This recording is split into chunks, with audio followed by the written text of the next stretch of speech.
Imagine winter, 1944, a small European country, cold, silent, starving.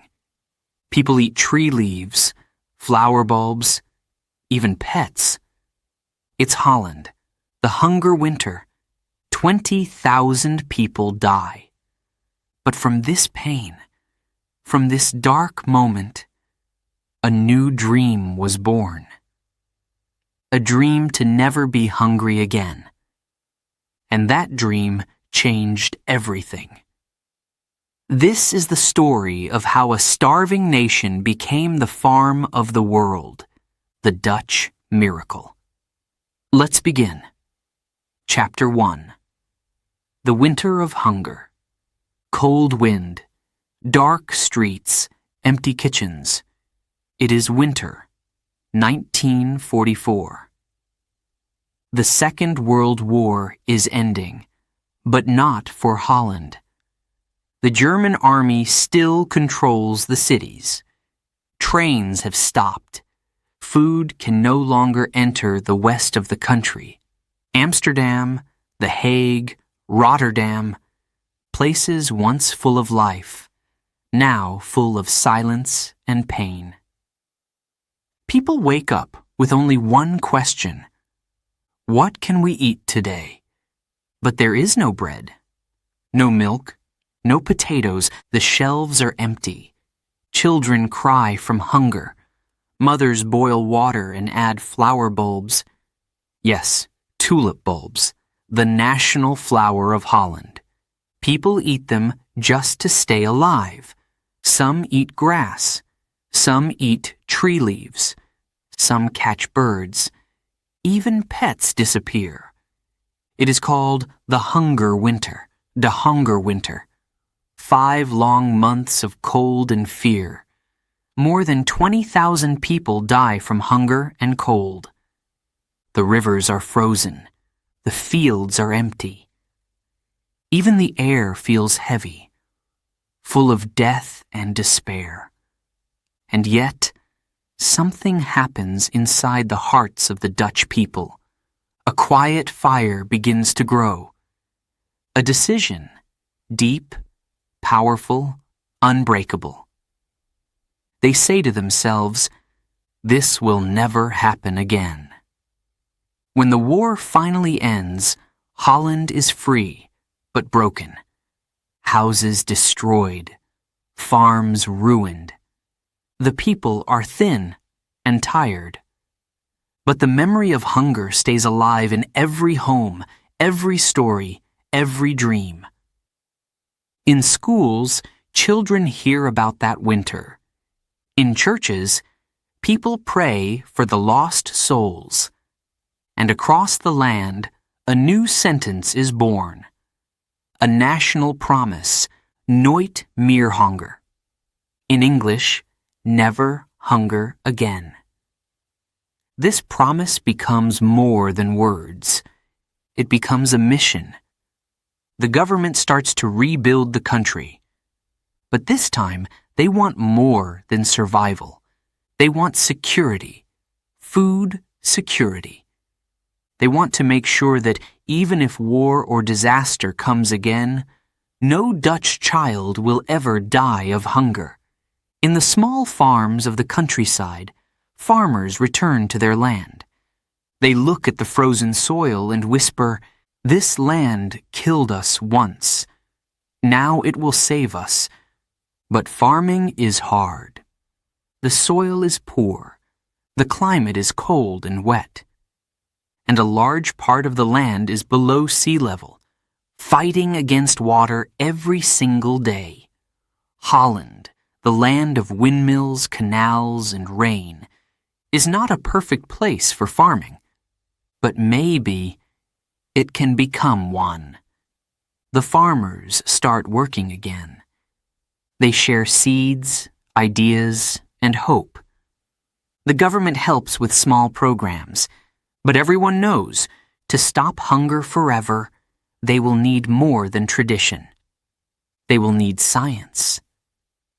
At this moment, In a quiet town called Wageningen, a small agricultural school begins to grow into something new.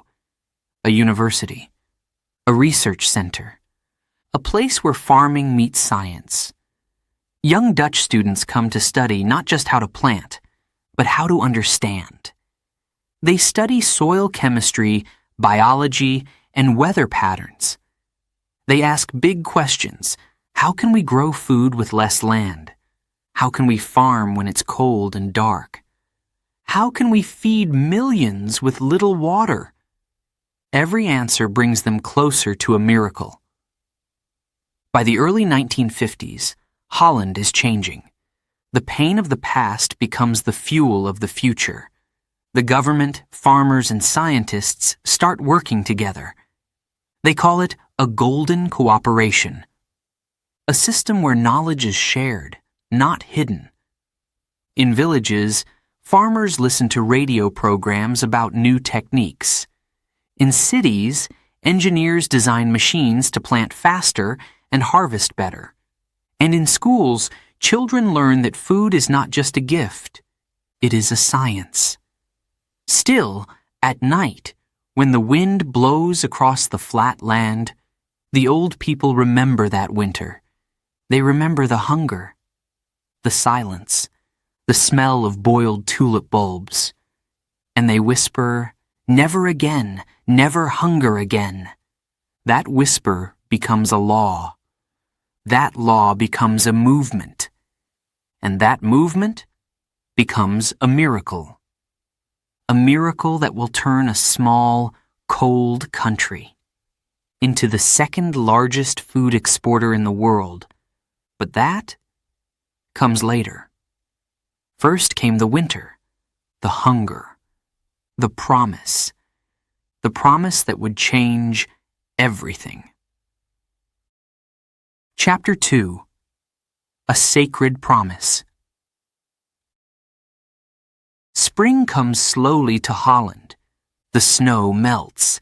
The air smells like earth again. But the memory of hunger, it never melts. Families walk through destroyed towns. Children play among broken bricks. Every wall carries a story of war. Every empty plate reminds them of pain. The people of Holland have lost much, but not their spirit. They are tired, yes, but also proud and ready to build again. This time, they say, "We will build a country that can feed itself." In 1945, after liberation, the Dutch government meets in The Hague. There are no easy answers, no money, no strong farms, no clear plan. But one voice rises, a man named Sicko Mansholt, a farmer's son from the north. He has lived through the hunger winter. He knows what it means to starve. He looks at the ministers and says, "If we want peace, we must start with food." His words become a vision, a promise to every family Holland will never depend on others for bread again. Soon, a new movement begins. They call it the National Food Plan. It is not just a paper plan, it is a moral duty. Every farmer, every scientist, every worker must join. The slogan spreads through the country. Nooit meer honger. Never hunger again. You can hear it in schools, see it on posters, feel it in people's hearts. This promise becomes the soul of a new Holland. Not a rich country yet, but a smart one. A country that chooses innovation over fear. The government begins to help small farmers. They send tractors and new tools. They teach farmers how to share land and machines. Little farms join to form cooperatives. Stronger, smarter, more efficient. But this is not just about machines. It is about mindset. Old farmers begin to think like scientists. Young students dream of green fields instead of city offices. The goal is simple: grow more food on less land. Use every drop of water. Waste nothing. Siko Mansholt travels across Europe. He learns from others. He studies new methods in America. He returns home with ideas, big ideas. He says, "Farming is not only about the hand, it is about the mind." So, the Dutch start to modernize everything. Better seeds, smarter irrigation, scientific control of soil and weather. They begin to see farming not as hard labor, but as a national science project. In 1948, the government increases support for agricultural research. They invest in one special place, a small university in a town called Wageningen. This is where the real miracle will begin. Students there mix books and mud, theory and practice. They test plants, design greenhouses, and study the chemistry of soil. Step by step, they create new knowledge. Knowledge that will feed the nation. Wageningen becomes the brain of the new Holland. The farmers become its hands. The government becomes its heart. Together they form a triangle, a golden triangle, where science, policy, and farming work as one. Years pass. The land begins to change. Fields that were gray and cold now glow with color. Tractors hum across the countryside. Cows return to green pastures. People see the difference. Hunger turns into harvest. Fear turns into hope. And when children ask their parents, "What does nooit meer hunger mean?" the parents smile and say, "It means you will never go hungry like we did." By the early 1950s, Holland starts to dream bigger. Not just to feed itself, but to feed the world. Scientists and farmers begin to ask new questions.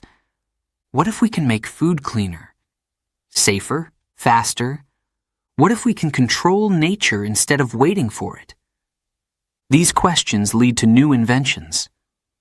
Greenhouses, irrigation systems, and research labs. The Dutch know now, hunger was their enemy, but also their teacher. They have learned the hardest lesson, that every crisis can become a chance. At night, old farmers look at their fields. They remember 1944. They remember the darkness, and they whisper again, "Never hunger again." That whisper has become a song, a law, a legacy. And it will lead Holland into one of the greatest agricultural revolutions the world has ever seen. Chapter 3: The Power of Science. The 1950s. A new dawn for Holland.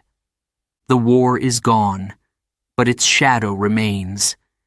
People still remember hunger. But now, they want knowledge. The government knows the truth. Money can rebuild cities, but only science can rebuild the future. And so, all eyes turn to a quiet town in the center of the country, a place called Wageningen. At first, it's just a small agricultural school. Old buildings, muddy fields, a few teachers and students. But something special is growing there. Not crops. Ideas. Professors begin asking bold questions. What if farming could be exact, like engineering? What if we could predict the weather, the soil, the yield? What if farming was not luck, but science? These questions sound strange at first. Farming, for centuries, was simple. You plant, you pray, you harvest. But Wageningen says, no, we study, we measure, we improve. In 1952, the school becomes a full university, Wageningen University and Research. Students arrive from all over the country. Some wear wooden shoes, straight from farms. Some come from cities full of dreams. They mix books with boots, microscopes with tractors, lab coats with soil. They test seeds, control temperature, and measure rain. They experiment with fertilizers, plant genetics, and water recycling. Slowly, quietly, they begin to change everything. The Dutch government notices the results. Fields become greener. Crops grow faster, animals stay healthier. So they make a decision. Wageningen will not be just a school. It will be the brain of Dutch agriculture. The government invests heavily. They build research centers, labs, and farms for experiments. They invite scientists, engineers, and even artists. Because in Holland, science is not closed in books. It walks in the fields, listens to the farmers, and solves real problems.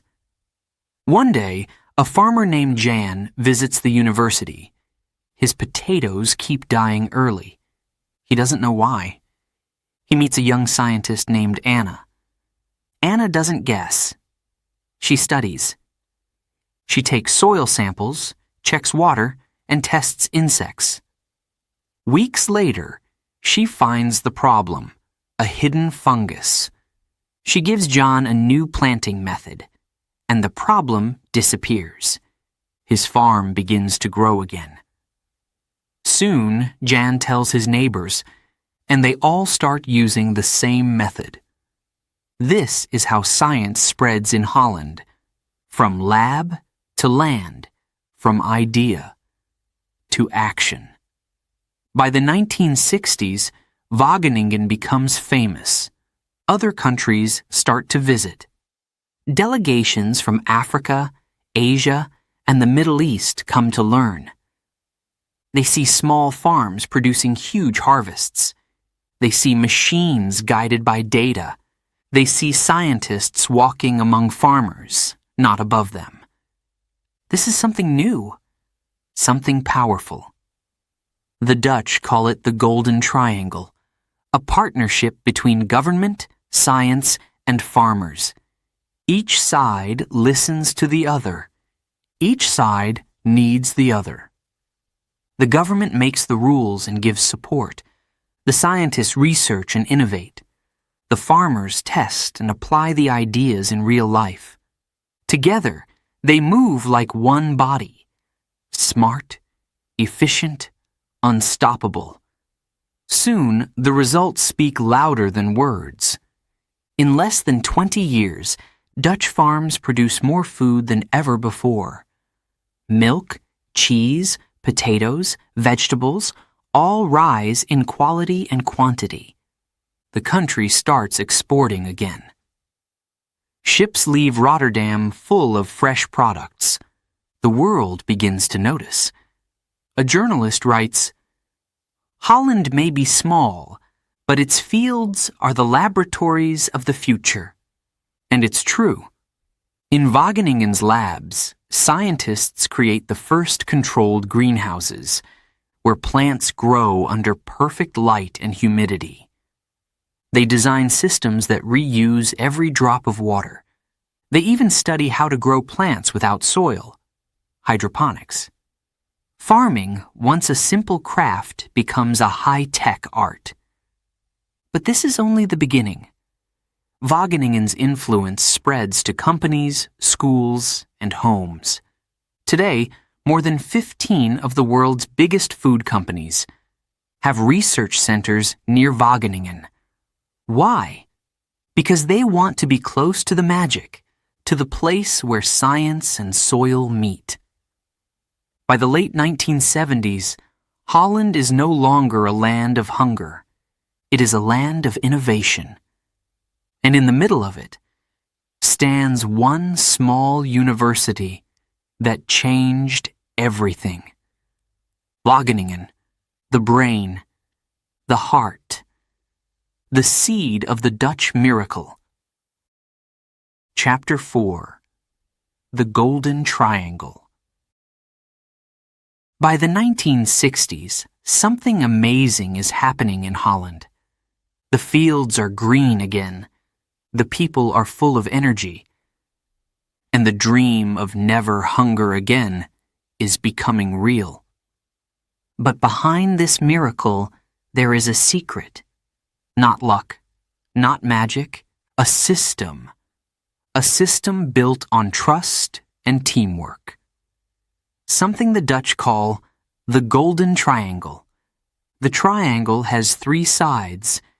Each side is strong. Each side needs the other.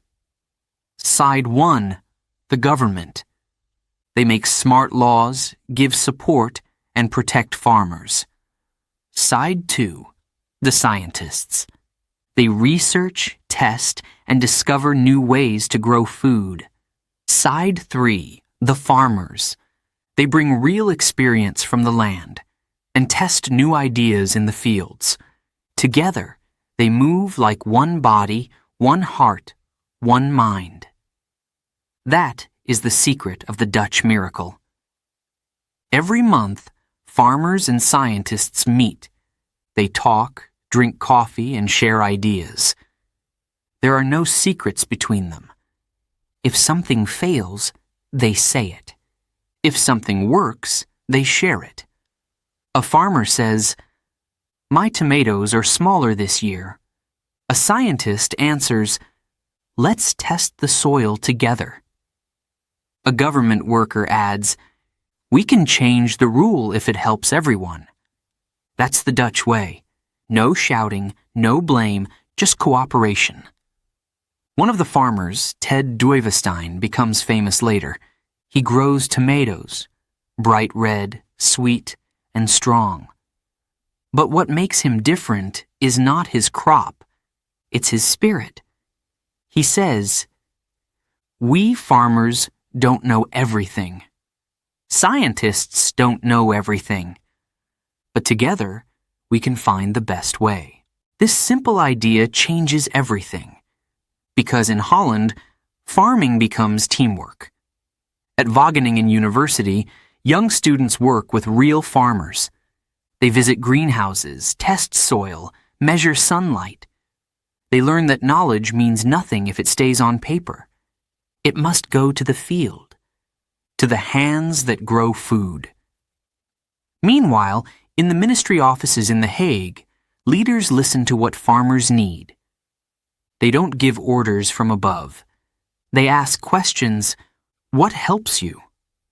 What blocks your progress? Then they write policies that actually help, not control. The result? Innovation moves fast. If an idea works in one farm, it spreads across the country in months, not years. One small village finds a way to save water. Another discovers a new seed that resists cold. Soon, everyone is using it. Holland becomes a living network of knowledge. Every farmer is a scientist, every scientist is a teacher, and every harvest is a lesson. Other countries begin to notice. Delegations from Asia, Africa, and Latin America visit Dutch farms. They ask, how can such a small country grow so much food? The answer is simple: cooperation, not competition. The Dutch believe that when one farm grows, the nation grows. They call it the circle of success. Science feeds policy. Policy supports farmers. Farmers inspire science. And the circle keeps turning, faster and stronger every year. This triangle also creates trust between generations. Old farmers teach the young ones. Young scientists respect the wisdom of experience. They work side by side, in labs and fields, under the same sky. When mistakes happen, and they do, no one hides. They study them. They learn. They move on. That is why Dutch agriculture never stops improving. In one of the meetings at Wageningen, a minister says proudly, "In Holland, every problem is a shared mission." It becomes a famous sentence, a symbol of how the Dutch think. Because for them, failure is not shameful. It's a door to discovery. Every failed experiment brings a better one. By the 1970s, the Golden Triangle is unstoppable. The government funds research centers. The universities create new technologies. And the farmers build the most advanced greenhouses on Earth. Together, they turn a small, cold, wet country into a food powerhouse, a country that feeds not only itself, but also millions around the world. The Hunger Winter is now only a story in history books, but its lessons are alive in every Dutch farm. They still whisper the same words their grandparents said, "Never hunger again." And thanks to the Golden Triangle, that promise finally has a system to make it real. A bridge between science and soil, between knowledge and nature, between people and purpose. Chapter 5. The Kingdom of Glass. The wind blows cold across the Dutch fields. Rain falls for days. The sky is gray, heavy, endless. This is Holland, a land of water, clouds, and wind. Beautiful, yes, but hard for farming. Too little sun, too much rain, soil that floods. How can you grow food in a place like this? The Dutch look at the sky and ask, what if we could build our own weather? The answer begins with glass. Not just windows, not small greenhouses, but entire cities made of glass. Places where the air, the light, and the water are all under human control. They call it De Glazen Stad, the city of glass. And this is where the miracle begins again. In the 1970s, engineers, farmers, and scientists start building large greenhouses across the west of Holland, especially near Rotterdam, in a region called Westland. From above, it looks like a sea of shining squares. At night, the glass glows orange and violet, like stars spread across the earth. Inside, the world is different. Warm, bright. Every plant stands in perfect rows. No rain, no wind, no frost, only balance, only life. Each greenhouse is like a mini universe. Computers control the temperature, the humidity, and even the amount of carbon dioxide. The air that plants breathe. If the sun disappears behind clouds, artificial lights turn on. If it rains too much outside, the system keeps the inside dry. Nothing is left to chance. Everything is measured, planned, and adjusted. This is precision farming, and Holland becomes its master. The results are unbelievable. 1 single hectare inside a Dutch greenhouse can produce more food than 10 hectares of open farmland. Tomatoes, cucumbers, peppers, lettuce, all growing faster, cleaner, and with less water. And that water, not a drop is wasted. Every bit is recycled and reused. Holland turns scarcity into abundance. In the past, Dutch tomatoes had a bad reputation. People in Germany used to laugh. They called them water bombs, big, hard, and with no taste. But the Dutch didn't get angry. They got better. Scientists and farmers worked together again. They studied light, color, and ripeness. They created systems that help tomatoes grow naturally, but under full control. They used LED lights that imitate the sun. They let the tomatoes ripen on the vine, not in a truck. Now, the result is famous. Sweet Dutch tomatoes, red as fire, full of flavor. From water bombs to world-class taste, thanks to science, patience, and glass. One name stands out: AgroCare, a company that owns more than 1,200 hectares of greenhouses. Every year, they produce over 90 million kilograms of tomatoes. How? With technology that feels like science fiction. No soil. Plants grow in mineral water. Temperature, water, and light are all digitally controlled. Even the insects are part of the plan. Yes, insects. Because in Holland, they don't use poison to protect plants. They use nature itself. Inside the glass farms, there are tiny defenders, good insects that eat the bad ones. A natural army called biological control. This keeps the plants healthy, without a single drop of chemical pesticide, so the food is cleaner, safer, better for the planet. At night, if you fly over Westland, you see thousands of glowing greenhouses below. A kingdom of glass stretching to the horizon. People call it the Netherlands' Green Heart, because inside that glass, the country's food is born, and the world's future is growing. Visitors from every continent come to see it. They walk through the warm tunnels of light and whisper, amazed, "How can this small country feed half the world?" The Dutch smile and say, "It's not size. It's science." They know their secret is not the land. It's the mindset. To adapt, to invent, to never give up. The kingdom of glass becomes a symbol. A sign of what humans can do when they stop fighting nature and start working with it. From hunger to high-tech farming, from mud to miracles, Holland has done the impossible again.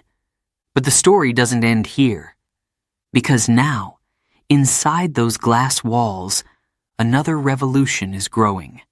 A silent one, made of seeds. Chapter 6. The Tomato Revolution. It all began with a tomato, a simple red fruit that changed the world. In the 1980s, Dutch tomatoes had a problem. They looked perfect, round, shiny, strong, but they tasted like nothing. People in Germany joked about them. They called them water bombs, tomatoes full of water but empty of flavor. For a country so proud of its farms, that was a national embarrassment. But the Dutch had learned one thing from history. When you fail, you don't stop. You study, you improve, you rise. And that's exactly what they did. In a quiet lab at Wageningen University, scientists began their mission to bring back taste. They worked with farmers, engineers, and even chefs. They asked questions like artists and answered like scientists. How does light change flavor? What if we control ripeness, not just size?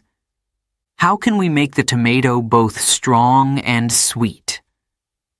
It was not easy, but in Holland, nothing about farming ever is. The solution came from a mix of biology, chemistry, and imagination.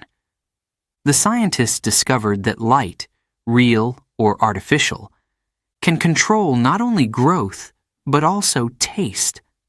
So they designed new systems of LED lights, soft red and blue colors that mimic sunlight. These lights make tomatoes ripen naturally, keeping their sugar and flavor inside. Now, Dutch tomatoes didn't travel green and hard. They stayed on the vine until they were ready. Then they were picked, red, juicy, alive. Meanwhile, in the west of Holland, a new hero appeared. Ted Duyvestein, a farmer from a family that had grown tomatoes for generations. He built a greenhouse so advanced, it looked more like a spaceship than a farm. He grew tomatoes without soil, using hydroponics, a method where roots live in mineral water. The water is recycled. The nutrients are measured perfectly. Nothing is wasted. He used solar panels for energy, natural insects for protection, and computer systems for light and temperature. Every part of his greenhouse was alive with precision. When international judges visited his farm in 2015, they were amazed. They named it the most innovative tomato farm in the world. Ted smiled and said simply, "We just listened to the plants. Let's talk about results. They are incredible." A traditional farm produces about 5 kilograms of tomatoes per square meter. A Dutch high-tech greenhouse? Almost 70 kilograms per square meter. That's 14 times more. And the water? To produce 1 kilo of tomatoes, the Dutch use only 4 liters of water. The world average is between 100 and 200 liters. The difference is not luck, it's logic. Science, design, efficiency. Every drop of water inside the greenhouse is recycled. If a plant doesn't drink it, the system cleans it and sends it back. The temperature is constant. The light is perfect. And the insects, the tiny soldiers of nature, keep the plants safe from disease. This is farming without poison, without waste, without fear. It's food for the future. Today, Dutch tomatoes travel around the world, to Germany, France, the UK, even the Middle East. They have taste, they have color, and they carry a story of human creativity and teamwork. When you bite into a Dutch tomato, you're not just tasting a fruit, you're tasting a philosophy, a belief that progress can be sustainable, that technology can serve nature, and that flavor can be designed. In a conference, one Dutch scientist said proudly, "We no longer fight the environment. We build our own, one that works with nature." That is the soul of the tomato revolution. Now, the greenhouses of Holland are not just farms. They are laboratories of light, museums of science, factories of food. Each tomato, each leaf, is part of a national experiment. An experiment that began with hunger and grew into hope. When you walk through a Dutch greenhouse at night, you see thousands of small red lights glowing among the leaves. It feels almost holy. A quiet cathedral of technology and life. The farmers walk slowly between the rows. They touch the plants with care, and maybe, just maybe, they remember their grandparents' stories of hunger, of cold, of promises. They whisper softly, "Never hunger again." And the tomatoes shining under the lights. Chapter 7. Seeds of the Future. The story of the Dutch miracle does not end with glass. It goes deeper, smaller, down to the beginning of every plant. The seed. Because inside every seed, there is a story, a map of life, a future waiting to grow. And in Holland, they decided to write that future themselves. In the north of the country, between two quiet towns, Enkhuizen and Wormenhuizen, there is a special place, a valley that changed the world. They call it Seed Valley. It is not a valley of gold or oil. It is a valley of life. Here, Dutch scientists work not with machines, but with DNA. They design seeds that can survive heat, salt, disease, and time itself. Seeds that can feed the next century. Long ago, Dutch farmers used to save seeds in small wooden boxes. They kept them for the next season. Simple, natural, traditional. But after the war, when Holland said, "Never hunger again," they understood something. The future of food begins long before planting. It begins with the seed. So they created companies dedicated to seed science. The biggest and most famous one is Enza Zayden. It started as a family shop, 3 generations working together. But today, it's a global giant. They have research centers in more than 25 countries, and every year they spend over $100 million. Just on research and development.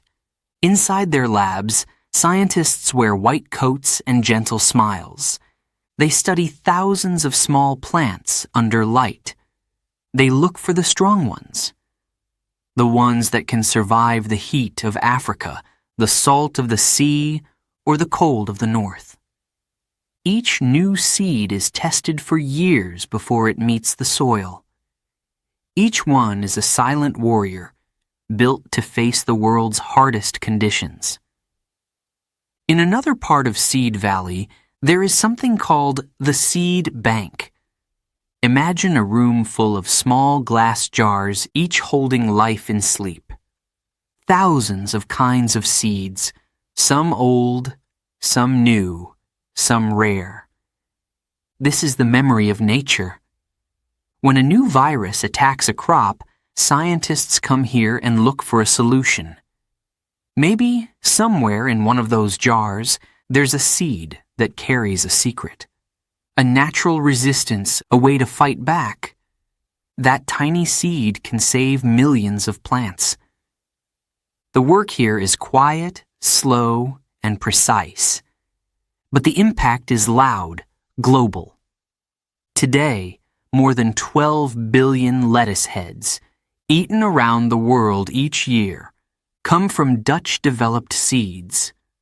Think about that. A small country, smaller than many states feeding millions across continents. Not with land, but with intelligence. Seed Valley is not only science. It's philosophy. It asks big questions. How can we make nature stronger, not weaker? How can we protect biodiversity while feeding billions? The Dutch answer with respect. They don't try to dominate nature. They learn from it. They copy its best ideas. They call it working with nature's design. A researcher named Marika once said, "When I hold a seed in my hand, I'm holding 1,000 meals." For her, it's not just a job, it's a mission. Every new variety they create, a tomato that uses less water, a cucumber that lasts longer, a lettuce that grows faster, is a small step toward solving hunger. In Seed Valley, there is also beauty. Fields of bright green, rows of yellow flowers, and workers moving carefully between them. It feels peaceful, yet powerful. Because here, in this calm northern land, the Dutch are building the next agricultural revolution. They are proving that the world's future can start from something smaller than a coin. At international conferences, scientists from Asia, Africa, and Latin America listen to the Dutch experts speak. They ask, "How did you do it? How did you make seeds that can survive anything?" And the Dutch smile softly and say, "We didn't make them stronger. We just listened to nature." Seed Valley shows a new kind of power. Not the power to control life, but to protect it. It's the quiet kind of power that grows one seed at a time, one solution at a time, one hope at a time. And so, while the world faces droughts, climate change, and food shortages, the Dutch keep planting ideas. Tiny, silent, powerful ideas. Because they know the secret, the future of humanity begins in the palm of your hand. Chapter 8. Vertical Dreams. Cities are growing faster than ever. More people, less land, less water. By 2050, almost 70% of the world's population will live in cities. But where will their food come from? The Dutch asked this question early. And, as always, they didn't wait for the future. They started to build it. The idea was simple, but bold. If there is no space to grow food on the ground, then grow it upwards. Not on farms, not in open fields, but inside buildings, floor after floor, layer upon layer. A new world called vertical farming. Imagine walking into a tall building in Amsterdam. You expect to find offices or apartments, but instead, you find plants, thousands of them. Rows of lettuce, walls of basil, floors full of strawberries glowing under purple light. It looks like science fiction, but it's real. And it's changing how we feed the world. One of the companies leading this revolution is Plant Lab, a Dutch company with a dream to feed cities without using traditional farms. Their fields are inside. No sun, no soil, no seasons, just technology. Special LED lights replace sunlight. They shine pink and purple, giving plants exactly the kind of light they need. The air is controlled, the temperature perfect, the water reused again and again. No pests, no dirt, no waste. Everything is clean, precise, silent. Inside a Plant Lab building, computers control every second of life. Cameras watch how each leaf grows. Sensors test the air and water. Robots plant and harvest. No rain, no drought, no disease. It is farming that never sleeps. One of the engineers explains it simply. In traditional farming, you depend on nature. In vertical farming, you design nature. That sentence says everything. Because the Dutch are not fighting nature anymore. They are partnering with it, building versions of it that can live anywhere, even in the middle of a city. Now picture this.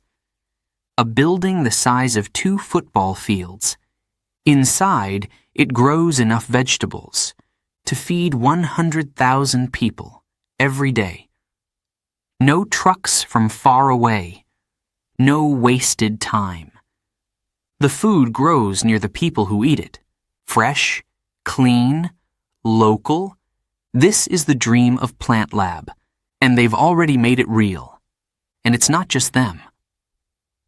Other Dutch startups follow. InFarm, Future Crops, Urban Farmers. All experimenting with vertical designs, robotic systems, and AI-controlled lighting. Every wall becomes a garden. Every building, a farm. Cities start to breathe green again. In The Hague, one experimental farm is built inside an old factory.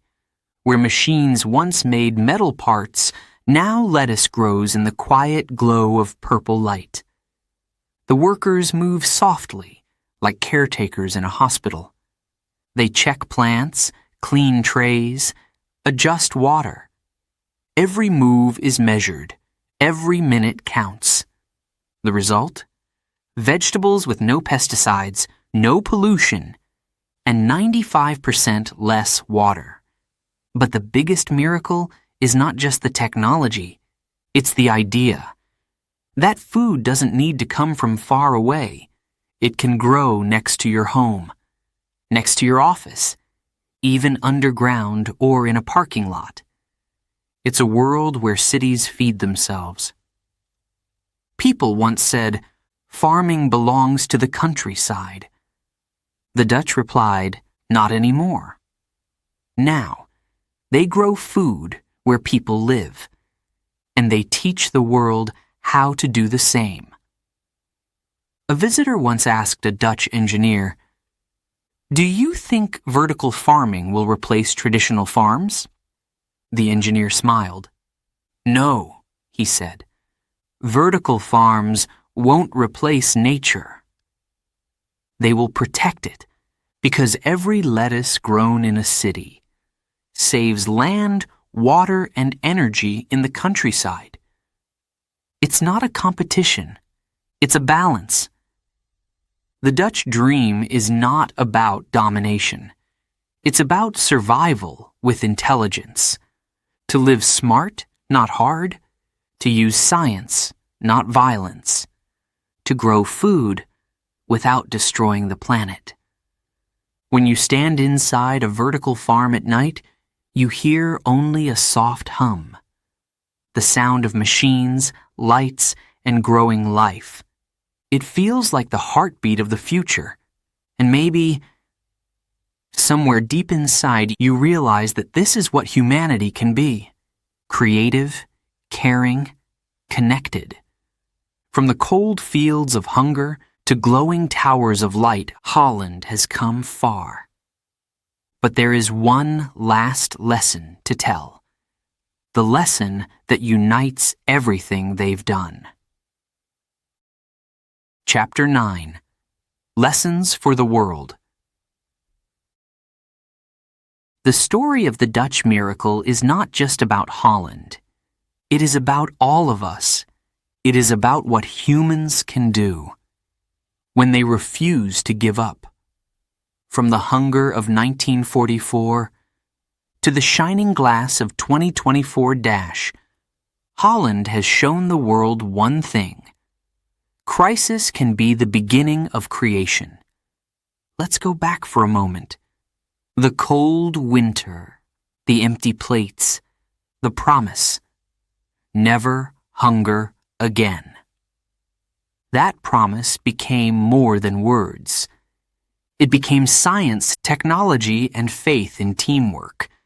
It became greenhouses, seeds, and cities of light. It became jobs, hope, and life. And now every tomato, every cucumber, every leaf of lettuce grown in Holland carries the memory of that winter. A story written not in books, but in plants. So, what can the world learn from the Dutch? 3 powerful lessons. Lesson 1.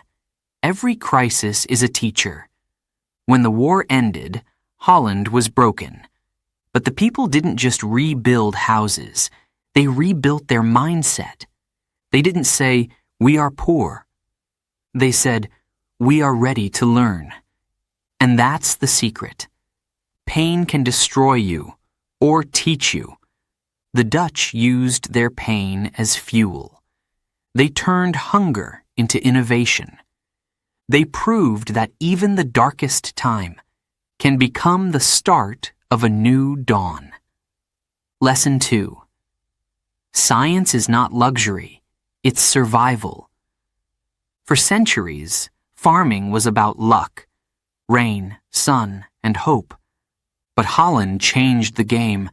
They made farming a science. They studied every drop, every leaf, every seed. They showed that technology is not the enemy of nature. It can be her best friend.